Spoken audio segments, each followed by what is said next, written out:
नमस्कार दोस्तों।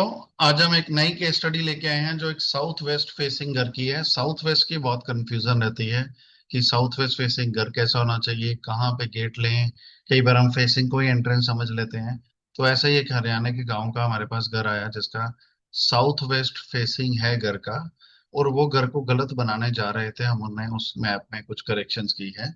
और ये इरेगुलर शेप का घर है जिससे आपको काफी कुछ सीखने को मिलेगा कि हमने क्या क्या चेंजेस किए और इसको हमने कैसे एक प्रॉपर शेप में लाया। तो उस घर का मैं मैप आपसे शेयर करने जा रहा हूँ। अभी इस मैप को हम शेयर करेंगे स्क्रीन पे, सो दैट आपको आइडिया हो पाएगा कि हमने किस तरह से इस घर पे काम किया। ये इस घर का मैप है दोस्तों। साउथ वेस्ट फेसिंग प्रॉपर्टी है, इसको मैं जूम करूंगा तो आप देख पाएंगे कि इन्होंने पहले एंट्रेंस जो है यहाँ पे ले रखी थी एस8 की। टॉयलेट ले रखा था नॉर्थ ईस्ट में, दूसरा टॉयलेट यहाँ पे था ऑलरेडी। और इस तरह से स्ट्रक्चर है। गांव है तो इसका नक्शा गांव के हिसाब से ही उनकी रिक्वायरमेंट थी, तो हमने इसको उसी हिसाब से बनाया है।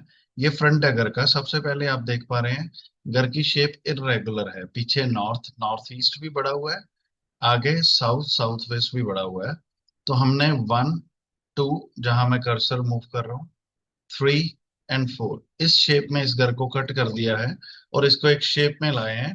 आइडली प्रैक्टिकली वो घर को वैसे ही यूज करेंगे जैसी जमीन है, बट वास्तु वाइज ये रेक्टेंगल प्लॉट का रिजल्ट देगा। उसके बाद अगर हम फ्रंट से बात करें, फ्रंट में हमने इस घर की एंट्री W4 से ली है। यहाँ पे आप एंट्रेंस देख पा रहे हैं। बाहर सीढ़ियाँ हैं। सीढ़ियाँ जो है हमने ऑड नंबर में बोला है। फर्स्ट स्टेप को हम फर्स्ट काउंट करते हैं और जो लास्ट वाला टॉप स्टेप है जहाँ पे हम नेक्स्ट फ्लोर पे पहुंच जाते हैं उसको लास्ट स्टेप माना जाता है वास्तु में। तो दोस्तों इस तरह से हमने क्लॉकवाइज स्टेयरकेस दी है। डब्ल्यू सॉरी W2 से शुरू करके S8 W1 W2 W3 W4 के पोर्शन में सारी कार पार्किंग है। उसके बाद आगे बढ़ते हैं। एंट्रेंस दी है W4 की। इस घर में लॉबी पोर्शन जो है W6 W7 W8 N1 N2 सारे पोर्शन में लॉबी पोर्शन इसका दिया गया है। आगे बढ़ते हैं तो N4 N5 का बेडरूम है। वेस्ट नॉर्थ डायरेक्शन का बेडरूम हमने फर्स्ट बेडरूम दिया है। इसमें जो पीछे टॉयलेट है वो नॉर्थ में दी गई है। इसका हम ट्रीटमेंट करेंगे क्योंकि हमारी मजबूरी थी देना। नॉर्थ की ही टॉयलेट हमने इसको दिया है। रीजन बीइंग कि इस घर में स्पेस अवेलेबिलिटी और नक्शा उस हिसाब से बन ही नहीं पा रहा। उसके बाद पीछे बैकयार्ड है, नॉर्थ ईस्ट को हमने ओपन दिया है। उसके बाद नॉर्थ ईस्ट में भी इन्होंने एक टॉयलेट दे रखा था जिसको हमने ओनली बाथ में शिफ्ट किया है। यहाँ हमने इसको ओनली बाथिंग रखा है, यहाँ सीट नहीं लगाएंगे क्लाइंट।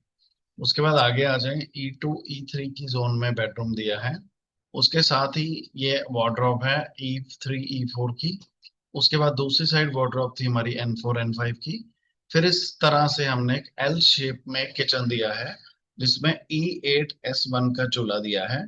कभी भी अगर आपको किचन में उसका स्ट्रक्चर डिजाइन करना तो कभी भी उसको आर्क शेप नहीं देना, आर्क नहीं बनानी, बिल्कुल इस तरह से। इस तरह से आग को पूरा कंप्लीट नहीं करना है। अगर आग पूरा कंप्लीट हो जाती है तो वो वाटर शेप बन जाती है, वेवी शेप। तब भी किचन आपको अच्छे रिजल्ट नहीं देता है। और साउथ ईस्ट के किचन में खास ख्याल रखें, कभी भी मार्बल का कलर ब्लैक या ग्रे नहीं करवाना है। रेड भी ना करवाएं इनफैक्ट, क्योंकि फायर चूल्हा अपने आप में ही एक फायर एलिमेंट माना जाता है। तो उसका ऑटोमेटिकली रिजल्ट अच्छा है तो ऑफ वाइट कलर का स्लैब लें। उसके साथ ही हमने स्टोरेज दी है किचन के साथ में। और उसके साथ आगे टॉयलेट दिया है फेसिंग साउथ। S6 S7 का हमने टॉयलेट दिया है। इससे आगे बढ़ते हैं तो S5 S6 S7 में आउटर डोर दिया है। जो गांव में बैठक रहती है, यहाँ पे बैठक भी इन्होंने स्पेशली बनाई है, उस बैठक को वहां पे लिया गया है। इस तरह से इस घर को हमने कंप्लीट डिजाइन किया और बैठक का भी हमने एक बाहर एक्स्ट्रा टॉयलेट दे दिया है S6 S7 में। इस तरह से ये पूरी शेप को हमने यूटिलाइज किया, स्पेस को यूटिलाइज किया और इस घर को हमने नक्शे को फाइनल किया है। इरेगुलर शेप जो होती है, इसको काटने के कई वेज हैं। एक तो आप अंडरग्राउंड बीम डाल सकते हैं इसमें। लोग स्ट्रिप्स एंड ऑल कहते हैं, स्ट्रिप्स एंड ऑल उस लेवल पे वर्क नहीं करती हैं।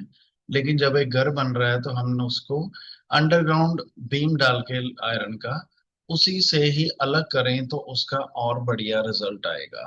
नो डाउट ये घर रेगुलर शेप है, हम इसकी एनर्जी एंड ऑल उसको भी बढ़ाएंगे। बट इस तरह से इस घर का नक्शा जो हमने डिजाइन किया है और एक घर को डिजाइन किया जाता है।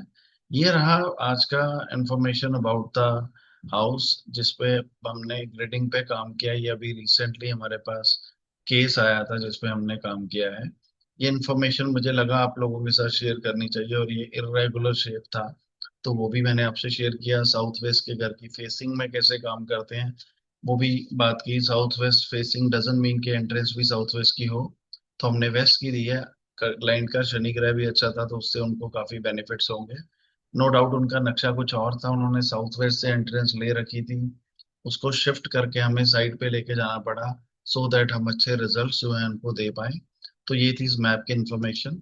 और आप हमारे से जुड़े रहिए, हम आपसे रेगुलर जो है मैप्स शेयर करते रहेंगे। और अगर आप वास्तु सीखना चाहते हैं तो डिस्क्रिप्शन में हमने सारे कोर्सेज के लिंक्स दिए हैं जो टोटली फ्री ऑफ कॉस्ट है, जिसको सीख के आप अपने घर का वास्तु भी कर सकते हैं और लोगों की भी हेल्प कर सकते हैं। Thank you so much, God bless you, have a good day.